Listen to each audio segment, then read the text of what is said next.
शिवशङ्कर हर हर शङ्कर जय जय शङ्कर दिगिराला भयताण्डव शङ्कर प्रकट शुभङ्कर प्रलय भयङ्कर दिगिराला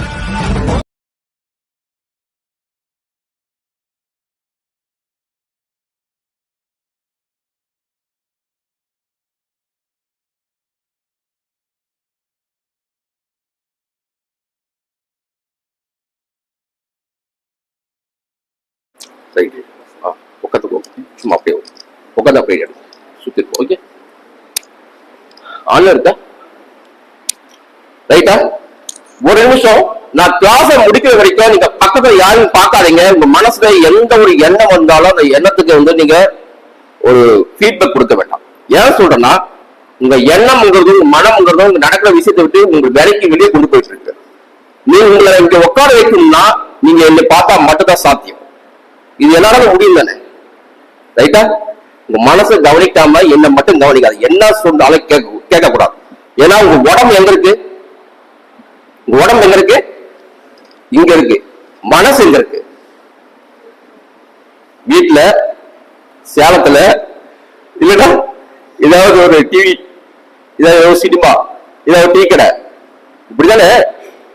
யோகா பொறுத்தவரைக்கும் எல்லா விஷயம்னா யோகா அப்படின்னாலே கான்சன்ட்ரேஷன். மனமும் உடம்பும் இணைஞ்சு நீங்க எங்க இருக்கீங்களோ அங்க உங்களை உட்கார வைக்கப்பட்ட யோகா. வித்தியாசம் புரியுதா? சோ மனசு வந்து காலங்காலமா நம்ம சமூகம் என்ன பண்ணிக்கணும்னா வேலைக்கே விட்டுருக்கு. உங்க பாடி வேற, உங்க மனசு வேற. ஆனா இந்த ஜெயிக்கிற எல்லாமே எப்படி ஜெயிச்சாலும் தெரியுமா? அவங்க பாடியும் மனசையும் கான்சன்ட்ரேஷன்ல யாரெல்லாம் உட்கார வச்சோன்னா அவன் தான் வாழ்க்கையில ஜெயிச்சிருக்கான், சமூகத்தை ஜெயிச்சிருக்கான். சோ நான் கிளாஸ் எடுத்து முடிக்க வரைக்கும் உங்க மனசு எது சொன்னாலும் கேட்காதீங்க. முழுக்க முழுக்க உங்க சக்தியை வச்சுக்கிட்டு என்ன பாருங்க. எண்ணத்தை வச்சு பார்க்காதீங்க. ஏன்னா எந்த எண்ணமும் போய் என்னை பத்தி எந்த ஜட்ஜ்மெண்ட்டும் பண்ணக்கூடாது. ஏன் தெரியுமா? நான் வந்து 10 நிமிஷம் ஆகுது இல்லையா, என்னை பத்தி நீங்க எதுவும் பேச முடியாது. சோ என்னை பார்க்கும்போது வேறு மாதிரி ஒரு ஸ்கிரீன் மட்டும் பாருங்க. அப்பதான் நான் என்ன சொல்ல புரியும், இல்ல புரியாது. ரைட்டா? இப்ப பஞ்சபூதங்களாக நம்ம உடம்பு உருவாயிருக்கு. இந்த பிரபஞ்சத்துக்கு எல்லா தாவரமும் செடி கொடி எல்லாமே உங்க உருவாயிருக்கு. அதுல என்ன விஷயம்னா சுவைன்னு நீங்க படிப்பீங்க. அறுசுவை கேள்விப்பட்டீங்களா? இனிப்பு, புளிப்பு, உப்பு, கார்ப்பு, ரைட். இந்த அறுசுவையுமே பஞ்சபூதம் உருவாகிருக்கு. ரைட்டா? இந்த அறுசுவையும் பஞ்சபூதம் உருவாயிருக்கு. அப்ப அந்த பஞ்சபூதம் உருவான அறுசுவையை அடிப்படையா வச்சுதான் நமக்குள்ள உண்டான நோய்களை நம்ம சரி பண்றோம். இப்ப உதாரணத்துக்கு ஒரு கப இருமல் வருது. உங்களுக்கு வாதம் பித்தம் கபம் வந்து ஃபர்ஸ்ட் ஒரு பேசிக் சொல்லிடுறேன் உங்களுக்கு. வாதம் பித்தம் கபம் வந்து உயிர் தாதுகள், பிசியாலஜி ஃபங்க்ஷன் நம்ம பாடியில ஒரு விஷயம் செய்தனா அது உயிர் தாதுகள் சொல்லுவோம். வாதம் பித்தம் கபம். இந்த வாதம் அப்படின்னா வாயு பிளஸ் ஆகாயம் ரெண்டு பேரும் சேர்ந்து வாதம் அப்படிங்கிற ஒரு உயிர் தாது உருவாக்கிட்டா சொல்லிட்டு வார்த்தை கேட்டா புரிச்சுக்கோங்க. உயிர் தாது உருவாக்கி இருக்கு. இது வந்து நார்மல் ஆரோக்கியமான நிலை. குற்றம் குற்றம் கேள்விப்படுகிறது. இதுக்கப்புறம் குற்றம் வந்தா அது வந்து பெத்தாலஜிக்கல் கண்டிஷன். பட் உயிர் தாதுன்னா அது பிசியாலஜிக்கல் கண்டிஷன். நீங்க ஹெல்த்தியா இருக்கும். ரைட்டா? அப்படின்னா வாயு பிளஸ் ஆகாயம் தான் வாதம். பித்தம் அப்படின்னா தீ. கபம் அப்படின்னா மண் பிளஸ் நீர் ரெண்டுமே சேர்ந்துதான் கபம். ரைட்டா? இப்ப இந்த அடிப்படையில் தான் உங்க உடம்பு உருவாயிருக்கு. ஒருத்தர் வாத தேகியா, பித்த தேகியா, கப தேகியான்னு நிறைய பிரிவுகளை பத்தி சித்தா நம்ம கிட்ட சொல்லிட்டே இருக்கும். ஒரு ஒல்லியான தேகமா இருக்காங்க, ரொம்ப ஹைட்டா ஒல்லியா இருந்தாங்கன்னா அவங்க வாத தேகி. ரைட்டா? நார்மல் ஸ்ட்ரக்சர் வந்தாங்கன்னா அவங்க வந்து பித்த தேகி. நல்லா ஷார்ட், நல்ல ஒபிசிட்டியா இருந்தாங்கன்னா அவங்க கப தேகி. வித்தியாசம் புரியுதா? இதுவே வந்து வாத பித்தம், வாத கபம், பித்தவாதம், பித்த கப பித்தம் அப்படின்னு சொல்லி வந்து நம்ம நீங்க பேஷண்ட பார்க்கும்போது நீங்க தேகின்னு சொல்லி நீங்க எழுதணும். அது அப்ப ஒரு பேசிக்கான விஷயம் என்னன்னா யாரெல்லாம் வாழ பித்த கபத்தை வராங்களோ அந்த தேகிக்கு உரிய டிசீஸ் அவங்களுக்கு வரதுக்கான வாய்ப்புகள் ரொம்ப அதிகம். ஒல்லியா ஒருத்தர் வராங்கன்னு வச்சுக்கோங்களேன், அவங்களுக்கு வந்து அஜீவ தொந்தரவு இருக்கலாம், இதுக்குள்ள ஒரு வெறுப்பு இருக்கலாம், மனசுல ஒரு டிப்ரெஷன் இருக்கலாம். இது எல்லாமே வாதத்தின் சிம்டம்ஸ். பித்தம் வந்தாலும் கோபமா இருப்பானுங்க, ரொம்ப விகரஸா இருப்பானுங்க, அடிக்கிற மாதிரி இருப்பானுங்க, காராசாரமா சாப்பிடுவானுங்க. இதெல்லாம் பித்த ரூபமான தேகி. கப ரூபமான அப்படியே மந்தமா போகும். நீங்க என்ன சொன்னாலும் அமைதியா இருப்பாங்க. தள்ள முடியாது, பின்னாடி நம்ம தான் தள்ளணும். அந்த அளவுக்கு கவனம் என்ன பண்ணும். எப்பவுமே மழைக்காலத்துல நிறைய தூக்கம் வரும், நீங்க பாத்துருக்கீங்களா? மழைக்காலம் பனிக்காலம் வந்தா நல்லா இழுத்து போட்டுக்கிட்டு ஒரு 10 மணி நேரம் தூங்கணும் நமக்கு தோணும். ஏன்னா கவம் அப்படிங்கிறது தூக்கத்தை விடுவான். ஆனா பித்தம் கோடைக்காலம் அப்படி கிடையாது, இருந்துருச்சு 5 மணிக்கு இருந்துச்சு ஓண்டாதான். சோ வெயில் ஒரு சூடு வந்தா மட்டும்தான் உங்க உயிரோட்டம் சர்க்கிள் நல்லா நடக்கும். ஒரு வாட்டர் கண்டென்ட்டோ ஒரு மசூல் கண்டென்ட்டோ அதிகமாச்சுன்னா வேலை செய்ய முடியாது, உட்கார நேரத்துல அப்படியே உட்கார வேண்டியதுதான். ஒரு ஃபிட்டான பாடி இல்லாத பித்தம் மட்டும்தான், வாதமும் கிடையாது கவனமும் கிடையாது. சோ பித்தம் மட்டும் தான் உங்க நடுநிலையா இருந்து உங்களை காப்பாற்று. அதனாலதான் பித்தத்துக்கு ஒரு பேர் இருக்கு உயிர் அக்னி. பித்தத்துக்கு ஒரு பேர் இருக்கு உயிர் அக்னி. அது ஆத்மாவோட தொடர்புடைய ஒரு விஷயம். ஒரு வாதத்துக்கு எதுனா உங்க பித்தம் தான். ரெண்டாவது, வாதம் இருமினால் மருந்து செய், பித்தம் அறிஞனால் பேசாமல் போய்விடு, கபம் மீறி மரணம். இது சித்தாவுடைய கான்செப்ட். எப்படின்னா, இப்ப நீங்க நாடி பாப்பீங்க, நாடி பார்க்கும்போது வாழ்நாடி அதிகமா இருந்துச்சுன்னா தைரியமான கேஸை எடுத்து நீ மருந்து கொடுத்து சரி பண்ணலாம், தப்பு கிடையாது, சரியாயிடுவான். பித்தம் நடுவுல இருக்குது பித்த நாடி, அந்த பித்த நாடி பார்க்கும்போது பித்தம் எழவே இல்லை, பித்தமே உணர முடியலன்னா கன்ஃபார்ம் டெத்து. ரொம்ப சிரமமான விஷயம் நம்ம நினைச்சுக்கலாம். கிரானிக் டிசீஸ் தான் நீங்க பாப்பீங்க. கபம் மீறின் மரணம், கப நாடுக்கு பேரே மரண நாடி அர்த்தம். சோ எப்ப ஒரு டெத்துக்கு நம்ம ஐடென்டிஃபை பண்றோம்னா, அப்ப நாடி பார்க்கும்போது கப நாடி அதிகமா இருந்துச்சுன்னா கொஞ்சம் சீக்கிரமா மரணம் வந்ததுக்கு வாய்ப்புகள் உண்டுன்னு அர்த்தம். சோ பித்தம் ஏன் சொல்றோம்னா, பித்தம் தான் உங்க உயிரோட வாழ வச்சிருக்கு. இதுதான் மூணு விஷயமே, வாதம், பித்தம், கபம். இதுவும் பஞ்சகோணம் தான், ரைட்டா? சோ இது இந்த அடிப்படையில் தான் உங்களுக்கு எல்லாமே டிசீஸ் வரும். யூகி முனிவர் உடைய அந்த சித்த வைத்தியம் பார்த்தீங்கன்னா நீங்க மருத்துவமே படிக்க பொதுவான மருத்துவம் எல்லாமே டிசீஸ் தான் உங்களுக்கு. நீங்க படிக்கும்போது ஜுரம் படிப்பீங்க, குண்மம் படிப்பீங்க, அப்புறம் பெருநோய் லெப்ரசி படிப்பீங்க, அப்புறம் சூளை நோய் படிப்பீங்க, அப்புறம் மஞ்சக்காமலை படிப்பீங்க, சோபை படிப்பீங்க, பாண்டு படிப்பீங்க.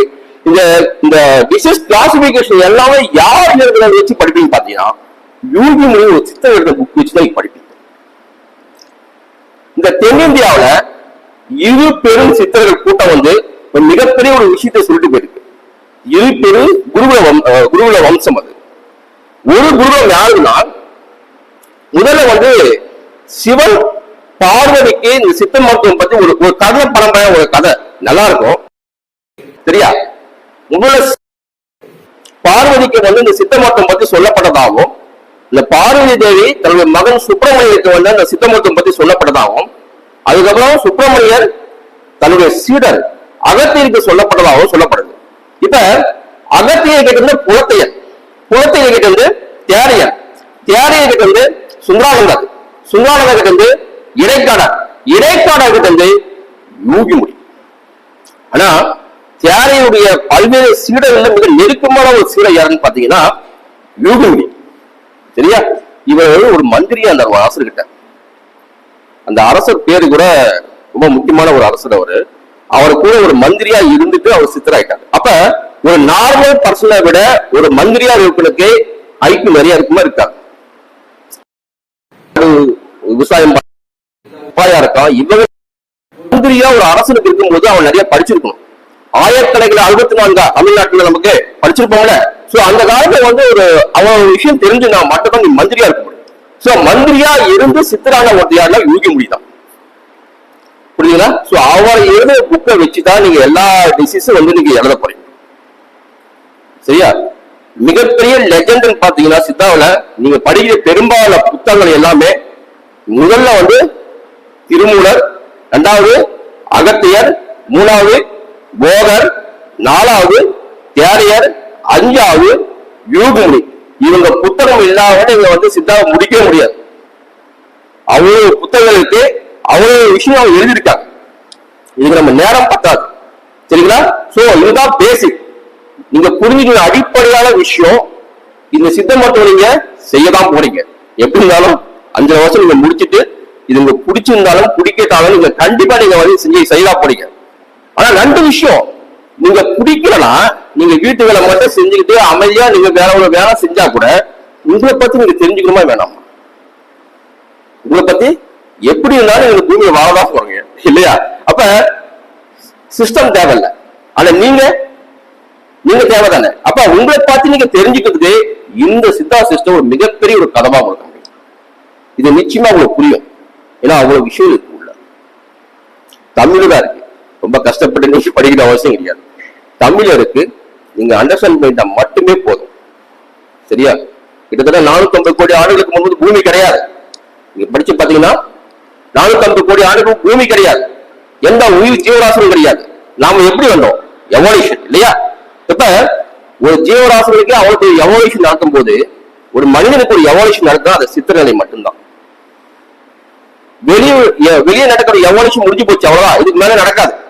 5 அடி 6 அடி அதுக்கு மேல ஏதாவது நடக்க முடியுமா மனுஷனுக்கு?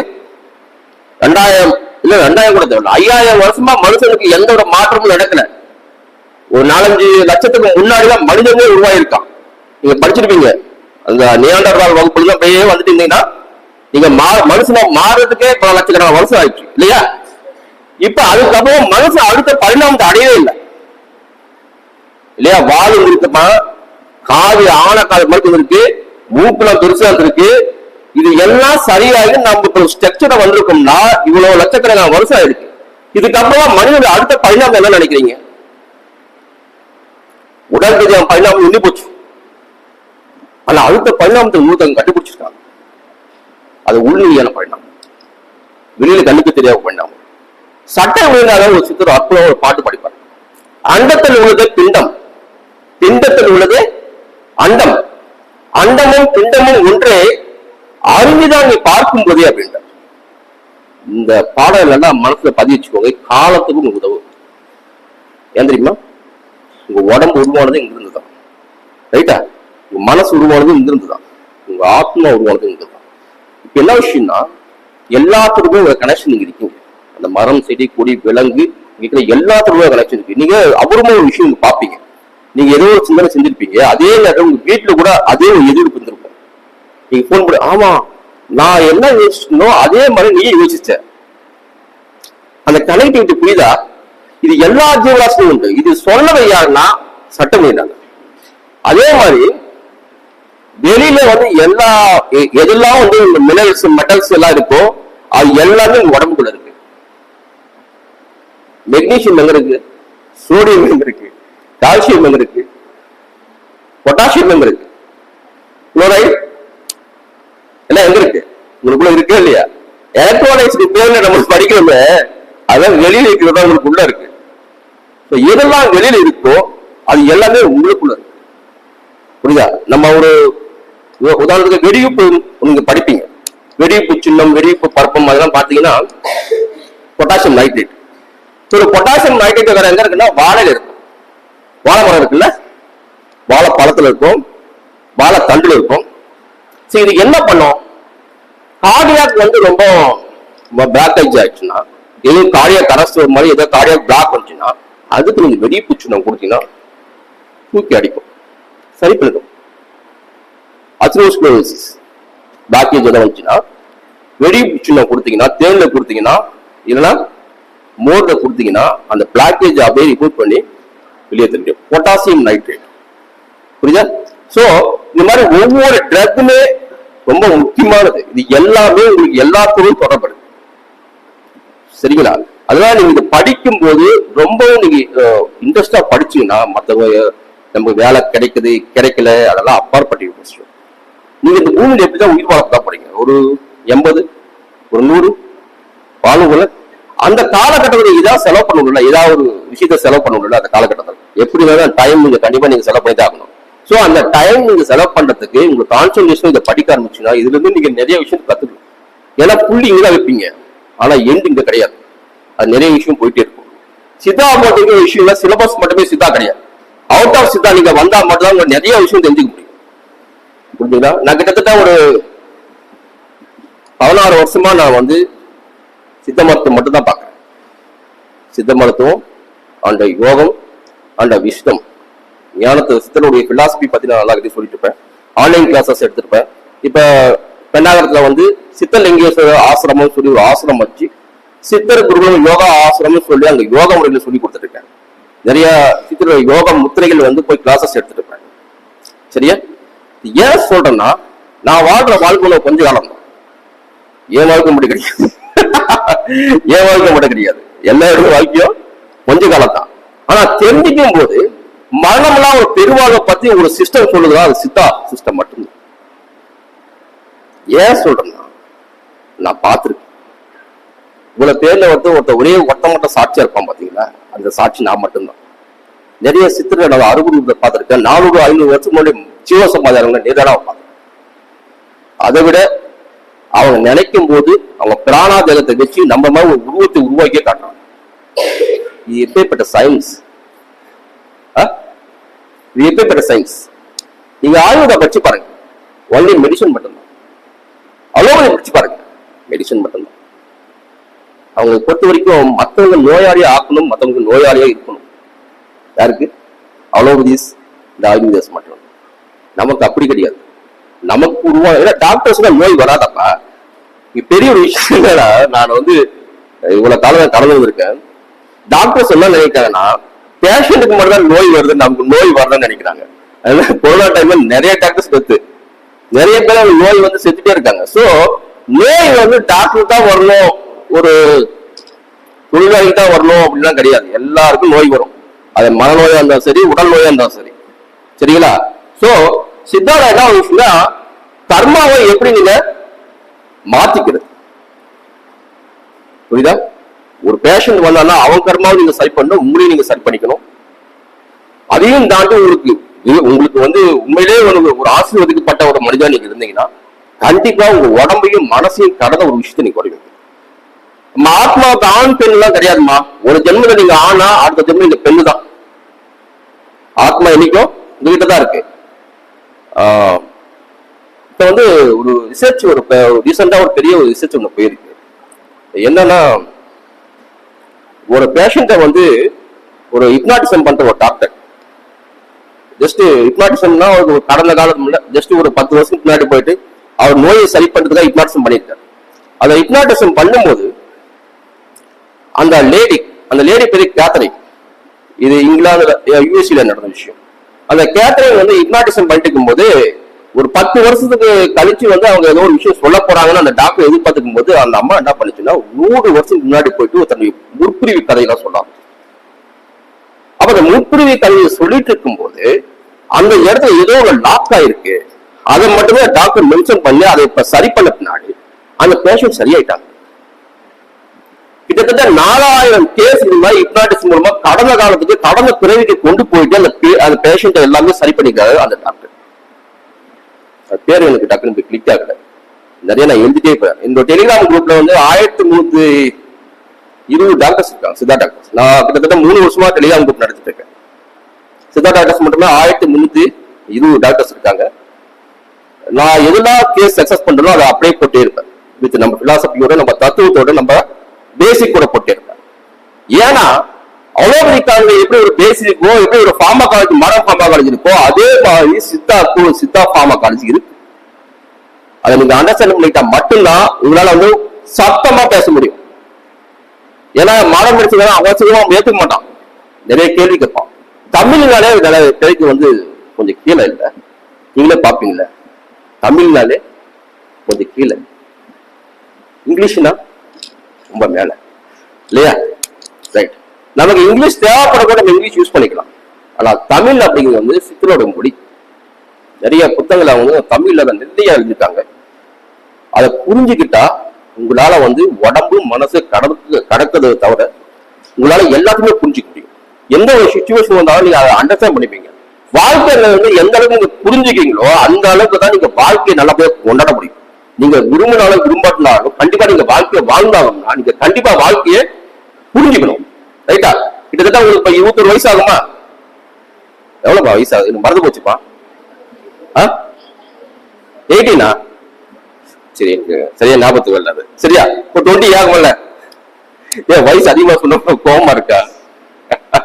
சரி, எதுக்கு சொல்றேன்னா, நீங்க சின்ன குழந்தை கிடையாது, புரிஞ்சிக்காத சின்ன குழந்தை கிடையாது. உங்களால கண்டிப்பா எல்லாத்தையும் புரிஞ்சிக்க முடியும். அந்த புரிதலுக்காக தான் நீங்க இந்த பிறவி. நீங்க என்ன வேலை செஞ்சாலும் சரி, யாரோட ஃப்ரெண்ட்ஷிப் வச்சாலும் சரி, எந்த ஒரு சுச்சுவேஷன் வந்தாலும் சரி, அதை நீங்க தான் சந்திச்சா. வேற யாராவது சந்திக்க போறாங்களா? ஒரு ஆபத்தா இருந்தாலும் சரி, ஒரு சந்தோஷமா இருந்தாலும் சரி, ஒரு வழியா இருந்தாலும் சரி, ஒரு எந்த ஒரு பேஷனா இருந்தாலும் சரி, அது சந்திக்கும் போது யாரா இருப்பீங்க? நீங்க தான். சோ அந்த இடத்துல நீங்க தெளிவா கவனமா ஒரு போல்டா இருந்தா மட்டும்தான் அந்த இடத்துல நீங்க சக்சஸ் பண்ண முடியும். அந்த போல்ட்னஸ்க்கு உங்க தேவையில்லாத குப்பையெல்லாம் மனசுக்கு போட்டு நீங்க கலக்காம நீங்க தெளிவா உங்களுக்கு என்ன வேணும் என்ன வேணாம்னு தெளிவா நீங்க வாழ்க்கையை நடத்திட்டீங்கன்னா கண்டிப்பா சக்சஸ் ஆகும். வித்தியாசம் புரியுதா? இங்க நிறைய குப்பை இருக்கு. டிவி, செல்போன், நம்ம படிக்கிறது, மற்றவங்க பேசுறது, தேவையில்லாம உள்ள போட்டு போட்டு போட்டு போட்டு அந்த மனசுக்கு எது தேவைங்கிறத விட்டு போட்டு இதெல்லாம் தேவையில்லையா அதெல்லாம் போட்டு டம்ப் அடிக்கிறோம். இப்படி இருக்கு.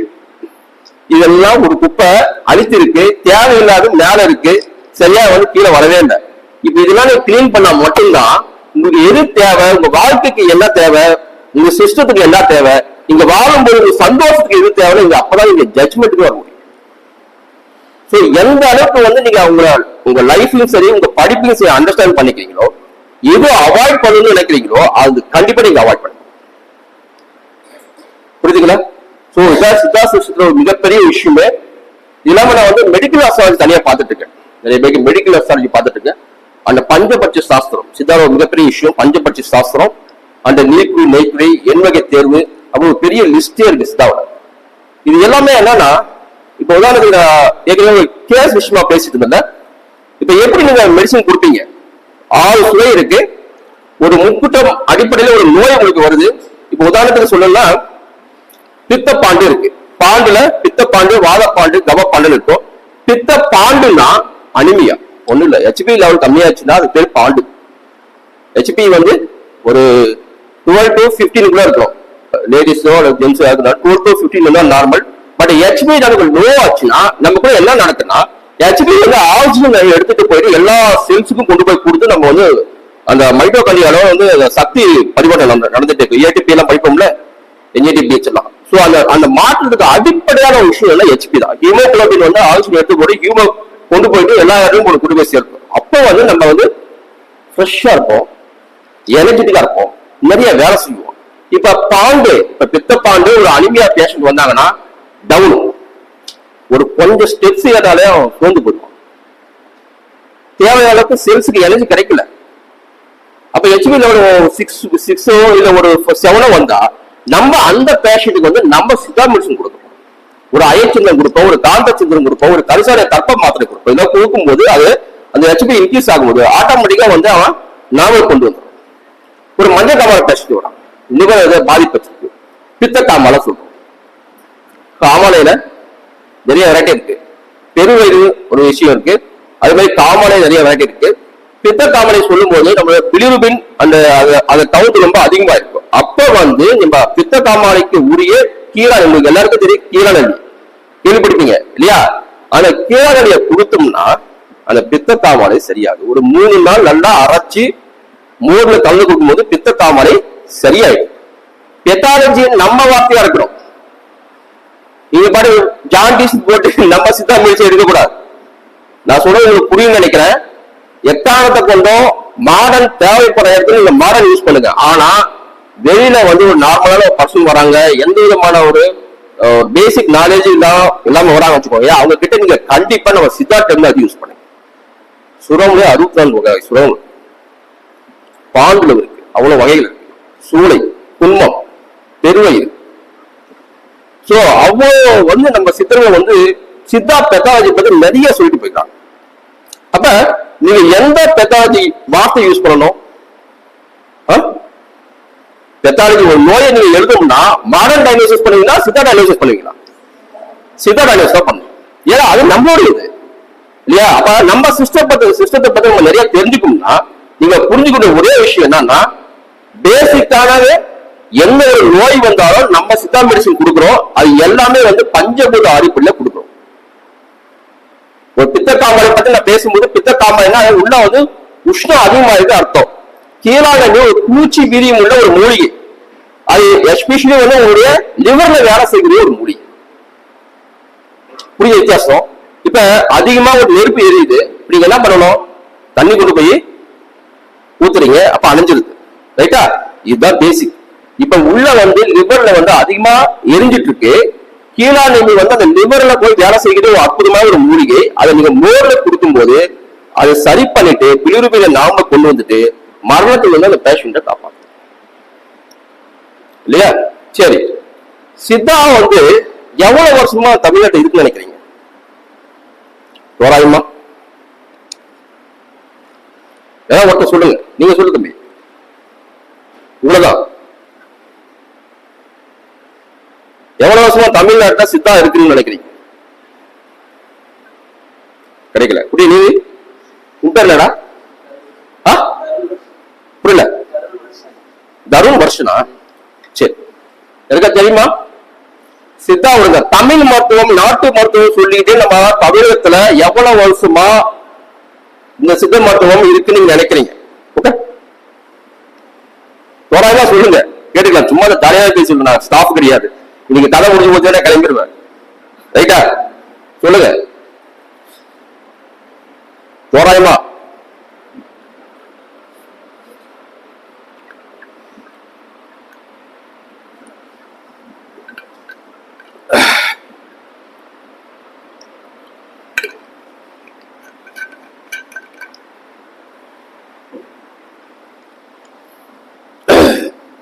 ஒரு சின்ன கதை சொல்றேன்.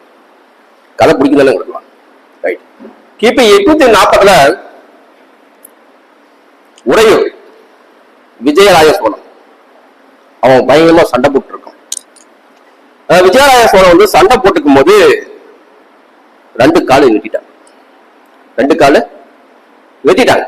அதுக்கு முன்னாடியே உடம்புல 96 விழுப்புண்கள் இருக்கு. எவ்வளவு இருக்கு? 96 விழுப்புண்கள். கத்தியால குத்தி இருக்காங்க. சண்டை போடும்போது கட்டையால சண்டை போட மாட்டாங்க, கத்தியால சண்டை போடுவாங்க. சோ கத்தியால சண்டை போடும்போது பல வெட்டு விழுந்திருக்கு, பல குத்து விழுந்திருக்கு, பல ரத்தம் வெளியே வந்திருக்கு. கடைசி ஒரு கட்டத்துல வந்து விஜயராய சோழன் காலை கட் பண்ணிட்டாங்க. ரைட்டா? சரி, காலையை கட் பண்ணிட்டாங்க. புண்ணு நிறைய சண்டை போட்டதால உடம்புல அவ்வளவு புண்ணா இருக்கு. யாரு மருத்துவம் செஞ்சா? அலுவலிதாங்களா? MBBS வரலாறே 70 வருஷம் தான். முன்னாடி இங்க கிடையாது. புரியுங்களா? 200 இயர்ஸ்க்கு முன்னாடி வந்து MBBS பத்தி எந்த ஒரு ஹிஸ்டரியும் கிடையாது. அதிகமா இந்த 200 வருஷத்துல அவ்வளவு பெரிய ஒரு வளர்ச்சி, எல்லாரோட ஒரு கனெக்ஷன் கொடுத்து அவ்வளவு பெரிய ஒரு வளர்ச்சி உருவாக்குனது வந்து அலுவலி மெடிசன். சோ 200 வருஷத்துக்கு முன்னாடி இந்த மனுஷங்க தமிழ்நாட்டை வாழவே இல்லையா? அப்ப அந்த வெட்டு குத்து நடந்திருக்கும்ல. அப்ப யாரு என்ன பண்ணாங்க? யார் படிப்பாங்க நினைக்கிறீங்க? தமிழ் மருத்துவம் தான். புரியுங்களா? ராஜ வைத்தியர்கள் தனியா ஒரு குரூப் இருப்பாங்க. அரண்மனை வைத்தியர்கள் பெரிய ஒரு வைத்தியர் கூட்டமே இருக்கும். அவங்க தான் எந்த வியலுக்கு அடிபட்டிருக்கோ, யாருக்கு வெட்டு விழுந்திருக்கோ அவங்க போய் சரி பண்ணும். சாதாரண வீட்டுலாம் கிடையாது. அந்த மாதிரி சண்டைலாம் நடக்கிறது உலகாரம் கொடுத்து ஜெயிலு போட்டுருவானுங்க. சோ அந்த அளவுக்கு போர்க்களத்துல அவ்வளவு விஷயங்கள் செஞ்சது யாருன்னா நம்ம சித்த மருத்துவம் தான். டெலிவரியே பண்ணிருக்காங்க. டெலிவரி பண்ணி குழந்தைகளை வெளியே எடுக்க முதற்கொண்டு எல்லாமே வந்து 13ஆம் நூற்றாண்டு வந்து நமக்கு வரலாறு. திருமந்திரம் அப்படிங்கிற புக் நீங்க கேள்விப்படுறீங்களா? படிப்பீங்களா? சரி, அந்த திருமந்திரம் வந்து கிபி 5ஆம் நூற்றாண்டு எழுதப்பட்ட நூல். கிபி 5ஆம் நூற்றாண்டு எழுதப்பட்ட நூல். அப்ப 1500 வருஷமா வரலாற்று ரீதியா ஒரு மிகப்பெரிய ஒரு சித்த பாரம்பரியத்தை பத்தி சொல்றதுதான் திருமந்திரம்.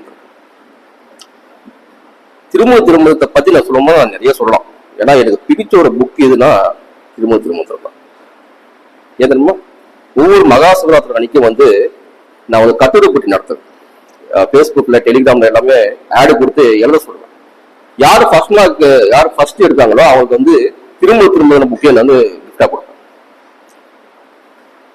நம்ம இந்துக்களுக்கு எப்படி பகவத்கீதை ஒரு முக்கியமான ஒரு நூலோ, ஒரு முஸ்லிம்களுக்கு எப்படி ஒரு குர்ஆன் முக்கியமான ஒரு நூலோ, அதே மாதிரி வந்து கிறிஸ்டியனுக்கு எப்படி பைபிள் முக்கியமான நூலோ, சித்த மருத்துவருக்கு திருமந்திரம் 3000 புக்கு மிக மிக முக்கியமான நூல். 9 தந்திரங்கள் கொண்ட நூல், 3000 பாடல்கள் கொண்ட ஒரு நூல். அதுல சொல்லப்படாத விஷயமே கிடையாது.